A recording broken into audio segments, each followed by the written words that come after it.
Hello everyone, Assalamu alaikum. This is Mr. Samer saying hi to you. Welcome back. الآن سنستأنف معكم المستوى الثالث من دورة الاستماع، وسيكون عندنا مجموعة من المحادثات تكون أطول نسبيا من المحادثات في المستوى الأول والمستوى الثاني، وسيكون هناك مجموعة من الأسئلة التي تأتي بعد هذه المحادثات. So we want you to pay great attention and do your best to get the highest mark you can get after each listening. هذه المحادثات عموما في المستوى الأول والثاني والثالث. إذا تابعتوا الحلقات من المستوى الأول بالتأكيد سيرتفع مستواكم في مهارة الاستماع، وهذا هو المطلوب.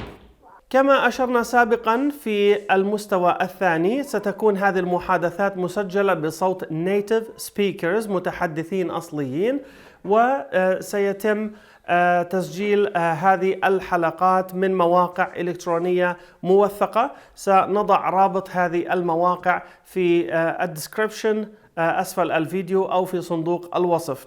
I wish you the best of luck and let's begin.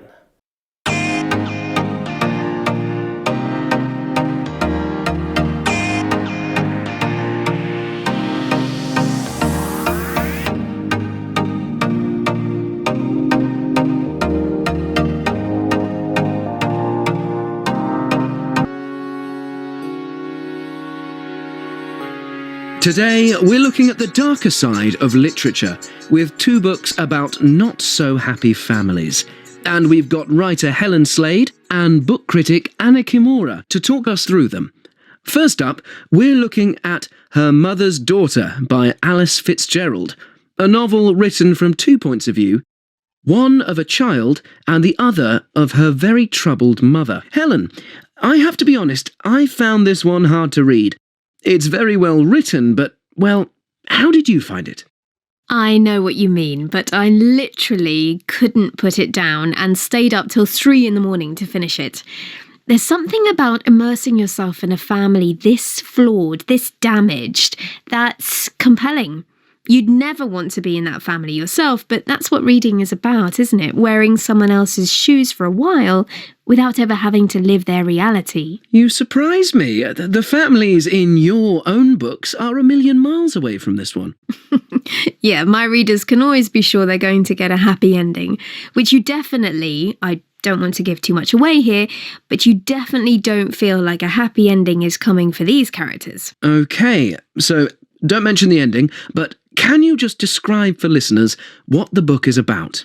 So, it's about a family with secrets. The mother has hidden her troubled childhood from her husband and her 2 children, but, of course, it's shaped her entire personality and how she behaves as a mother and as a wife, which is especially obvious when we're reading the sections told in the child's voice, even though the little girl herself doesn't understand the meaning of everything she's seeing. For me, what was really so shocking was less what happened to the mother when she was a child, but how the mother treated her own children. Why is that, do you think?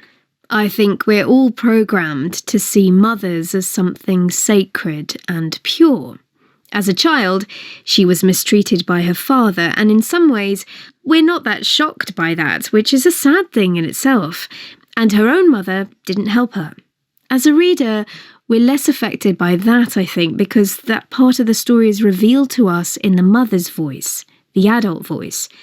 But the reason the way she treats her own child is so much more shocking is that the child is telling us about it, and we sympathise with her. It's very clever how the author plays on our natural instincts to protect a child. Though we do feel sorry for the mother too. Or, at least, I did.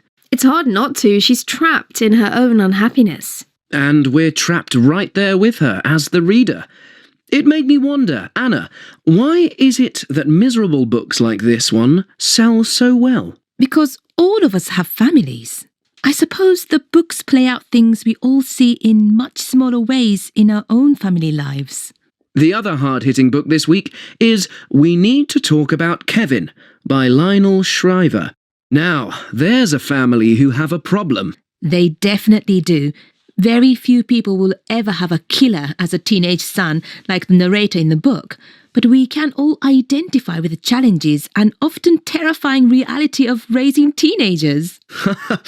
So, can you give us the lowdown on Kevin then, Anna? This book is written from the point of view of the mother. In letters she's writing to her husband, Kevin's father. Again, we shouldn't say too much about the ending, but the way the author uses the letters is very clever.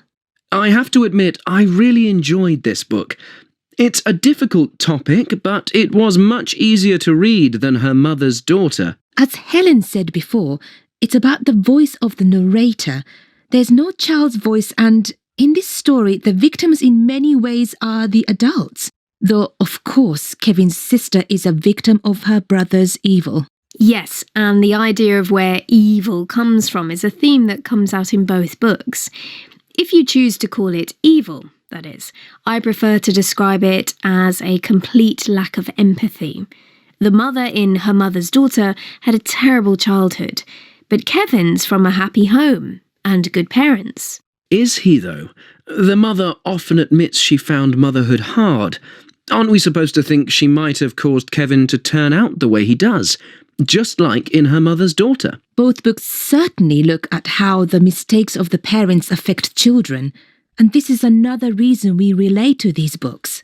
Parents are always worrying if they're doing a good job. This recording is from the British Council. To find more activities to practice